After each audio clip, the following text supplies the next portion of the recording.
here to talk about issues in water. And I can't see whether Ben is still in the room, but I wanted to give a shout out to some of the leadership that we have in Florida, and Prince among them is Chair Ben Albritton. I want to share with you that when I came in, I've been in the legislature now for 4 years, came as a Broward County Commissioner and Mayor, serving for 16 years there, and was really surprised to know how much I didn't know.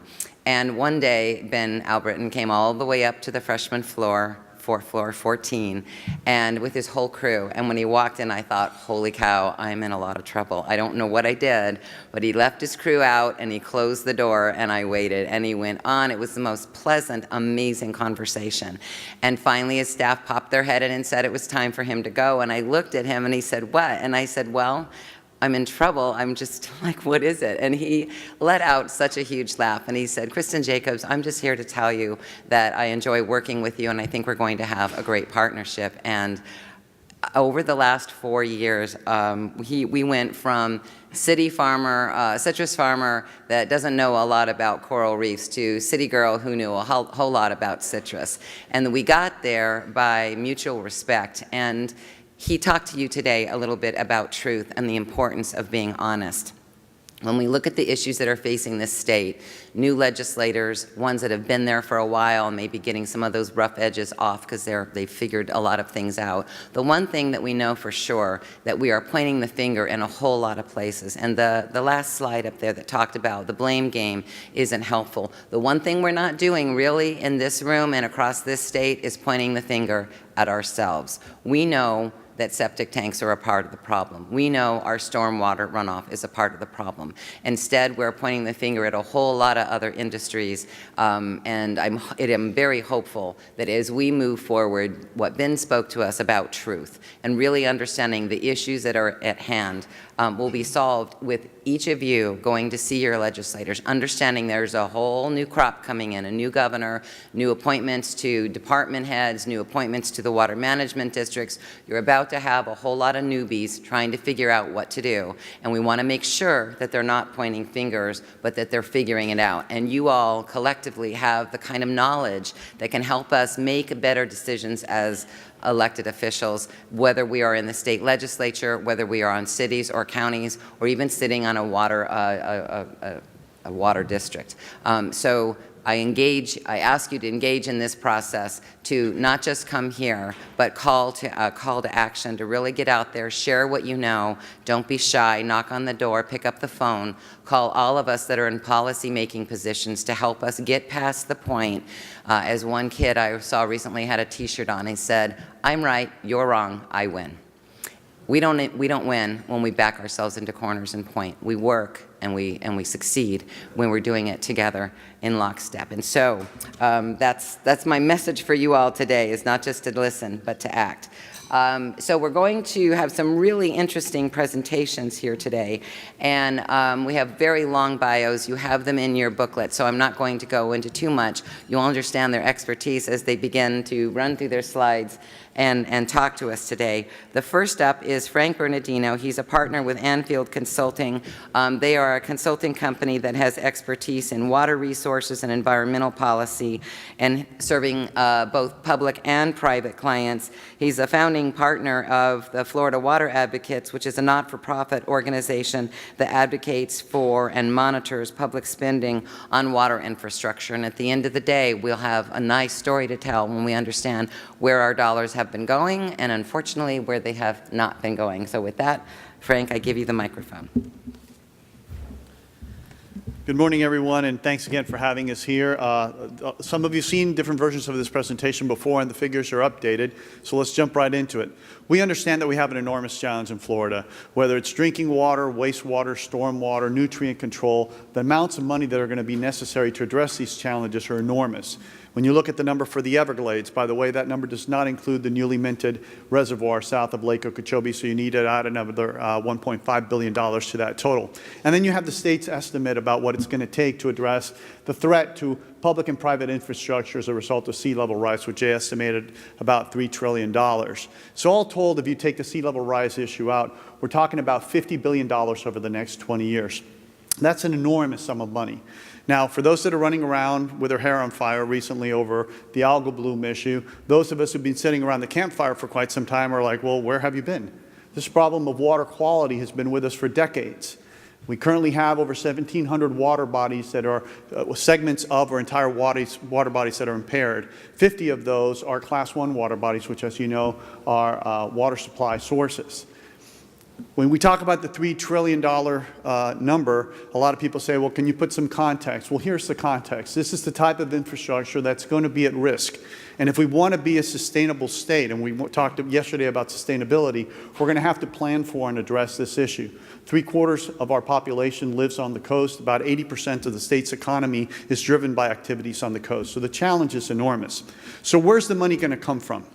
We have water management district revenues, we have programmatic funding out of the state, and we have member water projects. These are typically the sources of funding that local governments go to for support to implement their programs. When we look at the water management district budgets over the last 14 years, there have been two significant events that have impacted them. As you can see in the chart between 07 and 09, we lost 21% of values and properties, their principal revenue sources, ad valorem taxes. So as we went into the recession and property values dropped, the revenues dropped by 21%. Then later, in 2010 to 2011, the state wanted to provide tax relief because we were all feeling the impact of the recession. And so we passed laws that resulted in an additional decrease in revenues of 31%. So all told, the Water Management District lost about 50% of their own ability to collect revenues. But further enhancing the challenge, the state passed additional laws that basically say that even if the rate stays the same, and you would expect the chart to go back up because property values have gone back up, but if the water management districts want to keep that additional increase that results from increases in property values, they'd have to advertise that as a tax increase. Well, nobody's going to advertise a tax increase. So basically what we've done is we flatlined the water management district revenues. EDR just released a report this year, which is fascinating. This chart shows all of their revenues. And what you see here is that over a 5-year period, the water management districts lost $1 billion in revenues. That's a 62.3% reduction in revenues to the water management districts.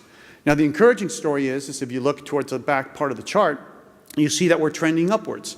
We're trending upwards because even though we've capped the water management district's ability to generate revenues, we acknowledge that we need more money for water infrastructure. And so we're making it up for it at a very slow pace with additional state dollars.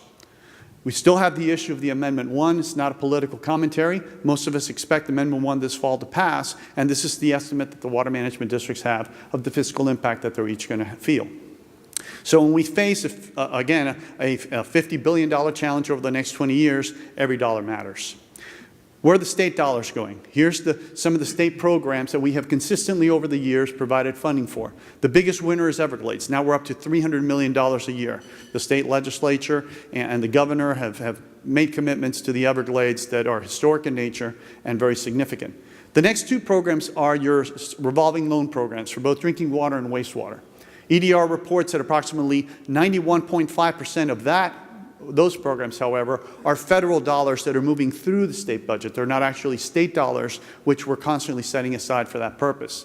The last three programs, Springs, agricultural TMDLs, and agricultural BMPs and TMDLs are also programs that we have sustained funding over a number of years.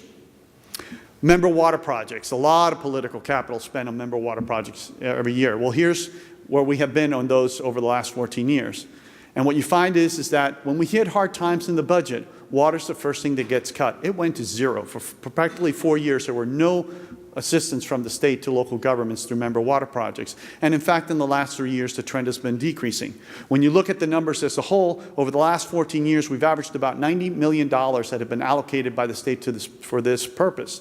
However, 1 in 4 projects gets vetoed. About 25% of that funding goes away every year. To provide additional context, this year we put $30 million into member water projects. The Senate Appropriations Office informed me that the local governments requested $558 million, which would be the state share, towards a project cost that was well in excess of $1 billion.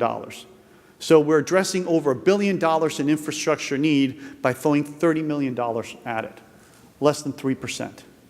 How far are we going to go with that kind of investment? When you look at all of the funding by the state, when you combine member water projects and programmatic funding, this is what the numbers look like. But I think a more significant expression of this is how they do percentage-wise. Over the last 14 years, the state revenues, not federal dollars moving through the state budget, state revenues dedicated to water infrastructure as a percentage of the state budget have averaged 0.4%. Is that an accurate reflection of our values with regard to how we feel about water infrastructure needs in the state? Here's a staggering figure. The state budget has grown by $15.1 billion over the last 14 years, and yet this year we spent $30 million less towards water infrastructure than we did in '06 and '07. Is this a reflection of our values? When you compare that to what we spend in transportation, $9.9 billion a year, almost 20 times more is spent on transportation infrastructure than spent on water infrastructure in the state. Is this a reflection of our values, of how we value water in the state? In 2016, we asked the state to look at this issue in more depth. We asked EDR to prepare a report, which they have, and I have a copy of it here, and you can get it online. And what we asked them to do is look at our expenditures and look at our revenues, look at what the state is going to need in order to meet our water supply needs, because we don't want water wars, and tell us what the gap is. How much more money are we going to have to invest? So what the state did is that they looked at all of the places, for the last 10 years, all the dollars that have been spent by the state, programmatically. They looked at all the programs. They're listed here. Interestingly enough, they included beach restoration, which I'm not sure how that qualifies as water infrastructure, but there it is. And they looked at all of the revenue sources, the top being Amendment $1, the rest being other revenue sources that the state collects every year in order to put the budget together. And the take-home message is this slide. And I know that there's a lot of numbers there, but I'll quickly walk through it. The top line is the total revenues that they project we're going to collect from all of the non-Amendment 1 sources. The second line is the Amendment 1 dollars that have been by statute dedicated to specific programs on a recurring basis over time. The third line is the amount of general revenue that the state on average is dedicated to water infrastructure. What's so striking about that number is that if you can see it, it's $127 million across the board. $127 million. Last year, the state of Florida had $32.3 billion in general revenue. And yet water infrastructure on average gets $127 million. Is that a reflection of our values? When you add all those numbers together, and then the next line below is our expenditures. We looked at how we've been spending money over the last 10 years. And they projected, based on a 3-year rolling average, took the increases over the last 3 years, projected it forward. They've estimated that on average, the numbers in red, we're going to need approximately $100 million a year to meet all of our water infrastructure needs. Again, based on our expenditures. What we failed to do when we asked them to put the study together is we failed to ask them to find out what the need was. And so what we got was a projection based on how we have spent money. What is interesting is that they've said, don't worry about that $100 million gap. We can fill it with the unallocated portion of Amendment $1 that exists, that are left over, which Laura's going to address in a minute. Here's why the analysis doesn't make any sense. Here's 2 different subject matter areas or resource areas, Springs and Everglades. You see, their projections are based on the actual dollars spent by the agencies, which is the top line, the EDR report, as opposed to the actual dollars allocated by the state for those specific things. So in 2016-17, they said we spent $9.36 million in Springs. Well, that year, the state legislature allocated $55 million for Springs. So if we based our need on a projection of what we've been spending, again, as opposed to what is actually needed by the resource, we end up with a lower number. With regard to water management districts, they projected over the next 2 years, the district on their own revenues that they're going to generate additional $75 million collectively in ad valorem revenues. Well, again, based on the historic trend where they're flatlined, unless they start advertising for tax increases tomorrow, I really don't see how we're going to get to that number. With regard to water supply, a lot of the same information you saw yesterday. 17% increase in population, 101 million gallons, 1,100 million gallons a day of additional water supply that we're going to need. The bottom line is the key. They say we're going to need to implement alternative water supply projects to get there.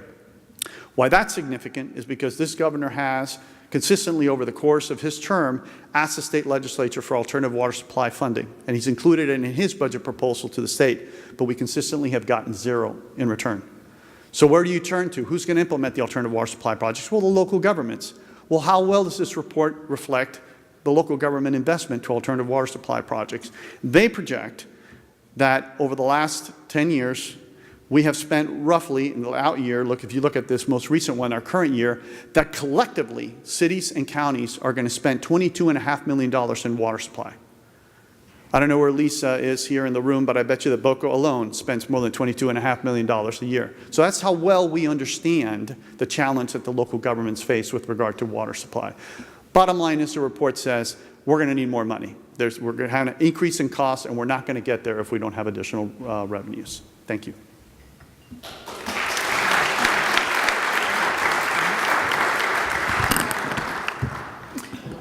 Frank didn't show you what one of the numbers in there that I found shocking too was to look at fines, fees, and judgments. Those numbers went from 8 to 10 years ago, we were collecting around $106 million to about 3 years after that, by the year 2010, we were collecting a little over $4 million a year. So we're actually not enforcing the state's laws that are on the books today, and we're wondering why things are imploding.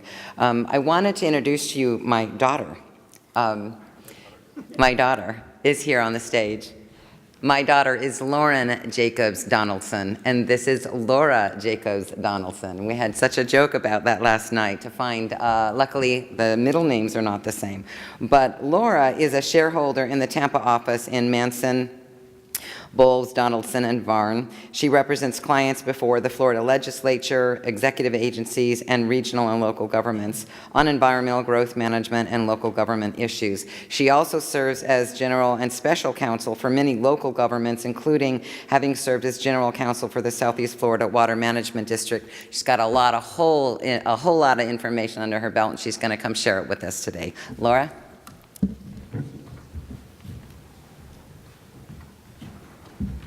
Good morning. It was quite funny at dinner last night to realize that I am almost her daughter. So I will quickly go through information about Amendment 1 funding. So as everyone knows, in November 2014, by 75%, the residents of Florida approved a constitutional ballot amendment that was done by initiative dealing with conservation. And the language proposed to fund the Land Acquisition Trust Fund that has been there for 50 years to acquire, restore, improve, and manage conservation lands.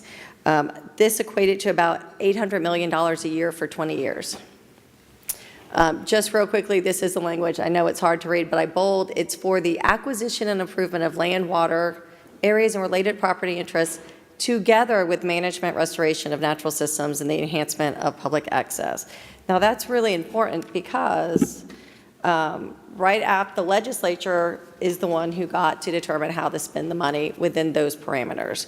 The environmental groups did not like how the legislature decided to spend the money because the legislature funded money for land acquisition, but they also funded for routine operating expenses, septic to sewer, springs acquisitions, TMDLs.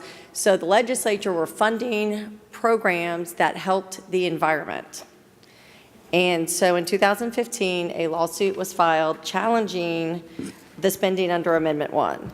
And they argued that certain expenditures were unconstitutional that the legislature had done. And that the argument was that Amendment 1 money could only be used for land acquisition. And that land acquisition, as it relates to the language in the amendment that dealt with management of property, only money could be spent for management of property that was purchased with Amendment 1 funds. So what does that really mean? That really means that you can't use money for management of property that the state owns if it was purchased before July of 2015. And Amendment 1 funds can only be used to purchase property and then money to actually maintain that property, which means money for spring restoration that the legislature has allocated, unless it's dealing with the purchase of property and the management, not allowed. The TMDL program, which is a substantial improvement to dealing with water quality of our springs and impaired water bodies, not allowed from Amendment 1 funds. Septic to sewer conversion. We all, you had mentioned in your opening, we all know that there are issues with septic tanks. Can't use Amendment 1 funds for that, and that was what their argument was. The legislature was adamant that that's not what the constitutional amendment said, that's not what the ballot summary said, that wasn't what the intent of the public was. In June, we got a final order from the judge in Tallahassee, and he said the clear intent was to create a trust fund to purchase new conservation lands and take care of them, which means the environmental arguments that the money, so this is $800 million a year, approximately, can only be used to buy land and then to maintain that land. And he took their position. But it's interesting because I was up late last night working on this presentation and I read the order. What his order says is, yes, this is true. The clear intent was to create a trust fund to purchase new conservation lands. But he said that the Article X, Section 28 creates a trust fund that must be expended, if at all, to acquire conservation lands and to manage those such lands. So it's kind of an interesting thing. What does if at all? Does that mean the legislature could basically treat the land acquisition trust fund as a reserve account and that money is just going to sit there for the next 20 years and then we can do it? I mean, we can spend it for some land acquisition, but it just, it sits in that account. It was interesting. He went through, I wrote it down. The ballot language that I showed you, or the language, the judge put in that it has 150 words in one sentence. There are 10 clauses separated by semicolons. So clearly it was artfully drafted. And honestly, I don't believe the intent, what the judge came out with the order is really what the environmental groups were looking for. Because, okay. So I'm going to talk, it was really exciting when Jeff called me to ask me to be on this panel. I'm like, oh, this is great. I can talk about a project that I've been working on for the last 2 years. So my law firm, we are Florida Water Council for Nestle Waters of North America. And for the last 2 years, we've been working with the Northwest Florida Water Management District and the Florida Department of Environmental Protection for the Water Management District with DEP funding, Amendment 1 funding, to purchase an easement over 302 thereabout acres of property, which includes one of the prettiest springs in the state of Florida, Cypress Springs. This spring has been recognized in newspapers across the U.S. as being one of the best places to go in Florida. What's unique about this, because it's like, okay, why do we care that the district is buying an easement over a spring? They do this all the time. Well, but the partnership is Nestle is donating the $812,000 that it's receiving back to the Water Management District to help with the restoration projects that are being proposed for this property. And they are also donating annually money to help offset the security. So this is a great thing. So why am I telling you about this great partnership except to tell you how great I think my client is and the Northwest Florida Water Management District and FDEP. So same spring. This will be purchased after 2015 because we're going to be closing on it at the end of this month. We can use Amendment 1 fund. When the order came out, I'm like, this is great. That means we can spend so much money to restore this spring and create this passive park. This is great because we're buying it, and based on the judge's order, we're after 2015. Amendment 1 funds will be used to buy this amendment, and we can do the project. Now, this is where I say the absurdity of the order. Same spring. Unfortunately, if the Water Management District had bought this in 2014, we could not spend any money from Amendment 1. Now, where does that make sense? Why should a date decide whether or not money can be used to restore a spring if we're wanting to protect our environment and restore these beautiful water bodies? We should be able to use those monies to do that. It's interesting, in preparing for this presentation, I read a lot of articles, and one of the comments was, well, now we can't use Amendment 1 funds for Everglades restoration. And one of the environmental groups was quoted saying, oh, of course they can use the money for environmental restoration in the Everglades. That's yet to be seen. The Florida legislature has appealed the decision to the first DCA, so we're waiting to hear that. But I think that this is a great example of why potentially we should not be putting things in our Constitution, because everyone has an opinion of what it means, and hopefully we will, the first DCA will give us an order where really we can spend money on springs restoration, we can spend money on TMDLs, and all the things that truly will help benefit the environment of the state of Florida. And unfortunately, for Frank's presentation, Amendment 1 funds will not be the savior for all of the water needs in the state of Florida unless the ruling is overturned by the first DCA.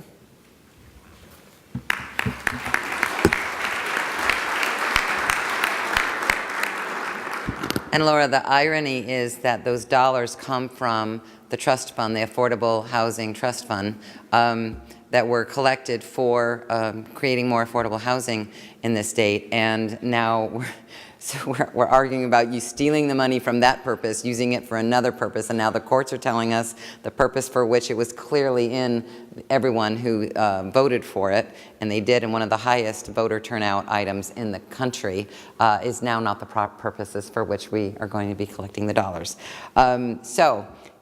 Our next speaker is Cliff Wilson, and you will know him, I'm sure you do, as he has been so active in our state. He currently serves as the Vice President for Dewberry Preble Rish, providing oversight of 12 office locations, primarily across Northwest Florida and the Gulf Coast. He previously served under Governor Rick Scott as the interim secretary of DEP and Deputy Secretary of Regulatory Programs, Assistant Deputy Secretary of Land and Recreation, and Assistant Director of Northwest District. He has been very busy, and all of these issues are known to Cliff very well. Please join me in welcoming Cliff to the microphone. Good morning. I gave Jeff 2 commitments: that I was going to be brief today, and secondly, that we were going to catch up and make up some time. So we'll get right into it. Maybe. There we go. So what I want to do is approach it from a little different lens. You heard from a fiduciary standpoint, you heard from the legal standpoint with Amendment 1, but I've always had a tendency to kind of approach things in our world, from a very pragmatic, practical standpoint, and really take a look at it from a balanced perspective. So spending some time with the Division of State Lands and working through some opportunities to better understand our approach to the state of Florida, conservation lands overview. So let's just briefly go over kind of a lay of the land. There's approximately 30% of all the land in the state of Florida is managed under conservation purposes. What I find interesting with that is that, you see the advocacy against Amendment 1. You see the effort to seize more lands within the state of Florida. It's not that securing conservation land is bad. I think there's a great value to that, but I also think that we got to make sure we kind of put it in a perspective and we have a balance. Because if you take a look at from the environmental aspect of our world and what we're trying to accomplish, we can buy up the entire state. It's not going to accomplish the problem. There's a combination, it's a mixture of water projects, infrastructure projects, Everglades restoration, land purchases. It's a combination.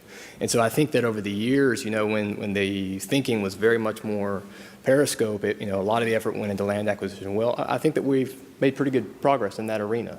I think now it's kind of trying to shift that to bring better balance in water projects. But my lens of my career has been mostly through the Northwest Florida, a lot of rural area, a lot of small counties and cities. So what I find impactful is if you take a look at just as in 2017, the loss of county taxes due to land acquisition of coming off the tax roll was $531 million and $424 million for our school systems, just under $1 billion to date that we have. What I also find, what I still think is a little aggressive is, we currently own 30%. If you take a look at all the different plans that are out there for the water management districts, the agencies, you're looking at the increase to go from 30% to 43%.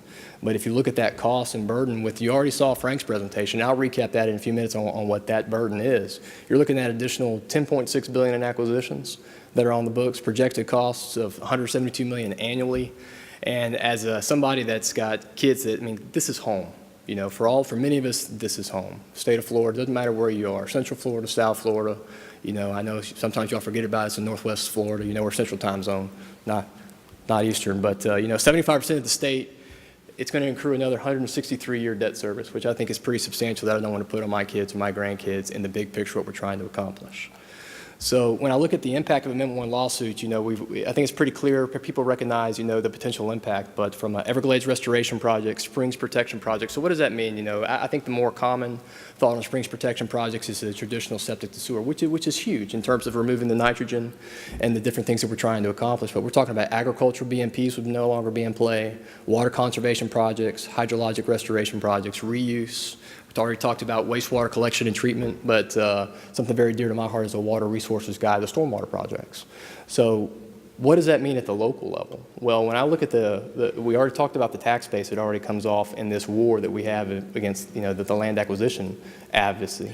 But at the impact at the local level is, we have to get out of the pattern of approaching things from just a state level perspective or just from a local municipal perspective or get into, hey, DOT versus DEP.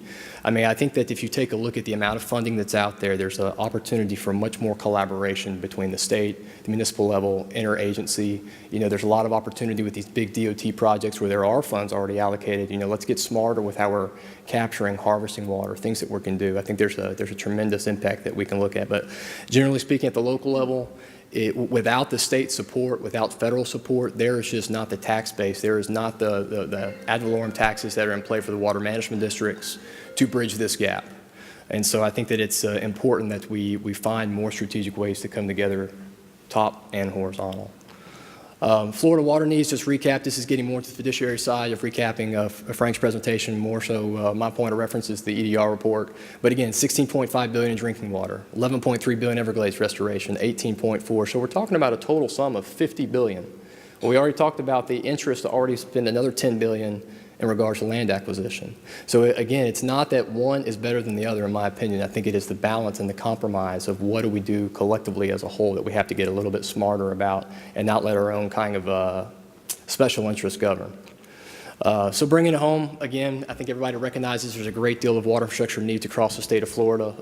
If you look at Central Florida Water Initiative, you look at South Florida, Everglades Restoration, Northwest Florida, we have a tremendous amount of septic issues in Northwest Florida. Because again, the more rural you are, the less infrastructure there is for the traditional collection and treatment like we want to see to reduce the nitrogen. So it's where you don't have the tax base is where you have the septic tanks in a lot of places.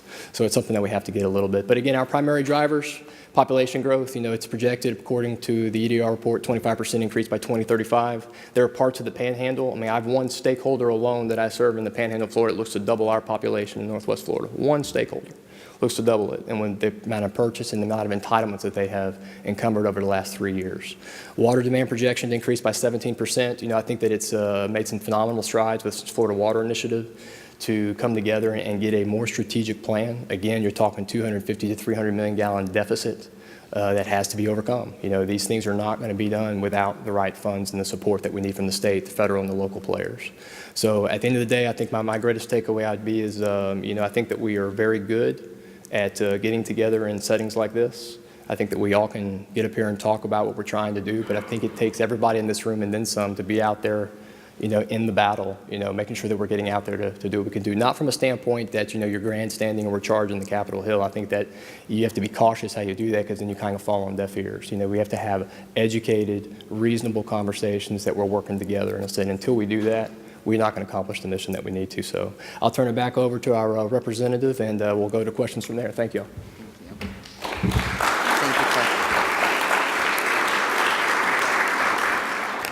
Thank you, Cliff, and I love ending on that note, which is together when we work on these problems, we can solve them. At the root of all of this is education, making sure that we understand what the real causes are. In this state, we have yet to look at a long-term plan where we've assessed our vulnerabilities. We then prioritize over multi-decades to figure out how we're going to address the problems. Local government is charged with doing this. Cities and counties do this regularly. FDOT's very good at long-term projections and then funding them. We just aren't that good at the state level of doing that. So with that, it's our hope that you will all engage in this process and help those who need to learn more, learn more. And with that, if there are any questions, we'll be happy to take them. Yes? So if the Amendment 1 ruling stands, what do we do next? Laura, you want to take that one? So I'll tell a quick story. Back in the early 2000s, am I on? Okay. I was working with the Florida legislature on growth management legislation, and at the very end of session, $500 million all of a sudden appeared that could go and help fund some of these programs. And DOT came and said, here's my plan for the $500 million. And then the schools came and said, here's our plan for the $500 million. Not a single person came to say, here's my plan on the water. And I remember calling a government relations person for one of the water management districts and said, you need to come and show us the plan for $500 million because everyone else has a plan and we don't. Now this is 19 years ago, and we're still having the discussion. And so it's just, I think part of it is until there's no water when someone turns on the faucet, we don't know the severity of the issue, and hopefully it won't take someone that happening for us to actually take funding seriously on a legislative level, because Frank was right about we just don't have the funding for the legislature, and when things are tight, it's the water projects that get cut. And so until the legislature comes up with, well, hopefully the Amendment 1 will get a good decision will come out of the first CCA, and so money can be used for projects and what people thought they were intended to do. But I do think it's going to be, I mean, I hate to say it, they're putting healthcare. Representative, how much of the budget goes to healthcare every year? I couldn't tell you standing here today. It Okay. is a huge percentage of the 50% goes to budget. healthcare, and then another 11% is transportation. And then education is another 35 or so. Right. So we're fighting over a really small portion of the budget to cover a lot of different issues. And unfortunately, because we're not in a crisis mode yet, it's harder for people to focus on, okay, wow, we really need to put funding into this program. Do you want to? The only thing that I will add, which to me is to the Amendment 1, what disturbed me about the Amendment 1 is that the proponents of it purposefully put water as the first word. It's the water and land amendment. And the proponents of it are very stern in their position that no funding can be used for any infrastructure of any kind at all. And again, with the limited resources that we have and places that we can go to find funding, that's a very narrow interpretation of the intent of that language. And so, like Laura said, I hope the courts will be a little bit more generous with regard to the opportunities that may be there. And I think, again, it brings us back to the point that a plan for the state needs to be adopted.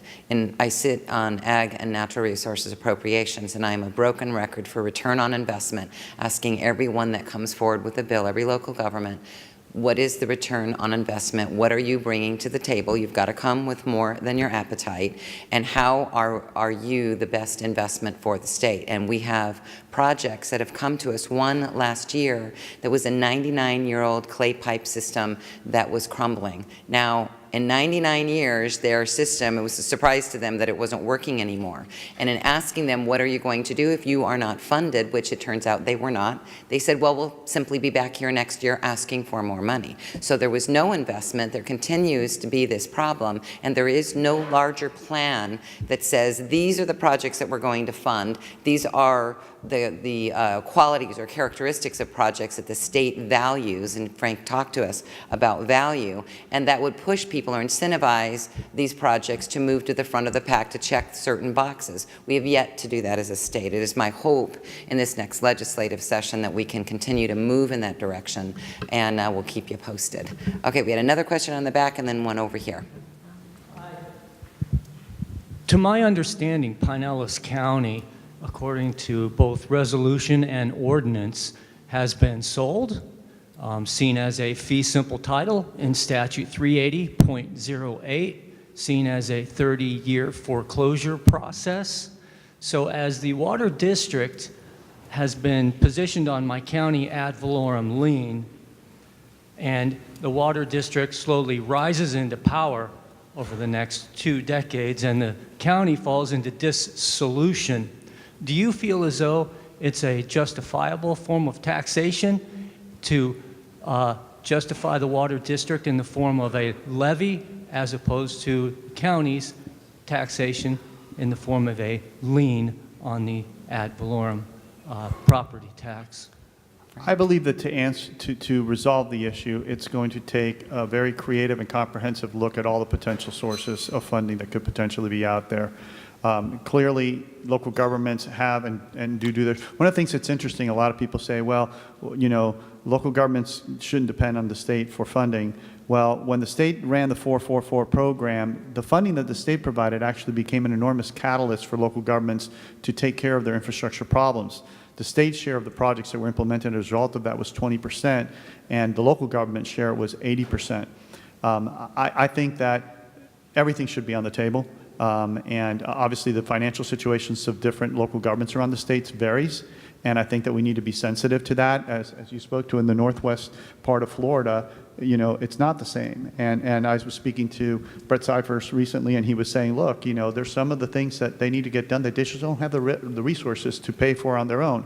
So I think we need to come up with a really innovative and complex system that allows us to address local governments that are financially challenged. So Laura, I know you want to jump in. We're out of time. We've got one other question. I want to make sure we grab his question. So we're going to hold on this one and grab our last question. Sir, you're recognized. One question, yeah. I just wondered, in other states, they're using other mechanisms to try to achieve the same objective of getting dollars that can be used for water projects. The state of Pennsylvania has just floated the idea of charging a fraction of a penny per gallon to fund infrastructure, and they're trying to raise $400 to $500 million a year just because of the numbers. They're that large. And the state of Rhode Island charges $284 per million gallons for all users, no matter whether you pull it out of an aquifer or a river. These are ideas that states are coming up with to try to connect the dots between the need and the use and the actual need for infrastructure. Is this idea something that could or might work here in the state of Florida, or is it unlikely, let's say? Cliff? So to answer your question, I think that there's great opportunity for that. I'll give you an example. Bay County, they've assessed something very similar, a half-cent sales tax put on the back of tourists. It implements $40 million a year for us locally in Bay County towards water projects, road projects. But I think where the kind of a key differential is there, I think it's going to be very specific to what is your constituency. You know, Rhode Island and Pennsylvania are not retiring. You know, I'm not retiring from Florida to move to Pennsylvania. So, you know, you have a lot of that coming into Florida. So you have a lot of fixed income. You have a lot of, I think if you're in tourist districts, I think it is a little bit easier to do that, to where you're trying to put that burden on people coming in and then leaving the state. But if you're looking at a retiree basis, it's a little bit more of a challenge. But yes, I think that is opportunities that local governments can be a player and have a seat at this table with the state. And Frank, didn't you want to address, was it Senate Bill 444 that began to walk down this path at one point? Well, what that program did was it established a recurring revenue source of a staggering and whopping amount of $100 million a year. which in hindsight seems a little insignificant. But the problem that it had is that revenue source was tied to general revenue. And so when the state fell into hard times financially, it was the first thing to go.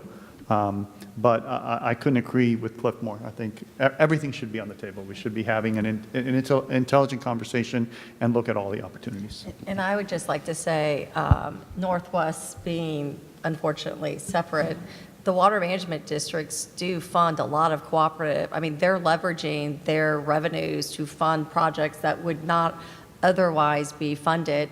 When the 444 money was in place, it really, as Frank said, it really allowed even more cooperative funding to be implemented. So I do think that it's a partnership and all revenues need to be looked at, but water management districts are funding projects cooperatively with their partners and local governments, and they're able to leverage and build bigger projects than they otherwise would be able to do. Right, and as Frank pointed out, though, with a flat line on water management districts going forward, they can't meet the needs that they have now, let alone take on the additional needs. So we're going to leave you on that sour note, and we have another group that's going to come up and hopefully make you all feel a lot better before you hit the road today. Join me, please, in thanking this wonderful panel.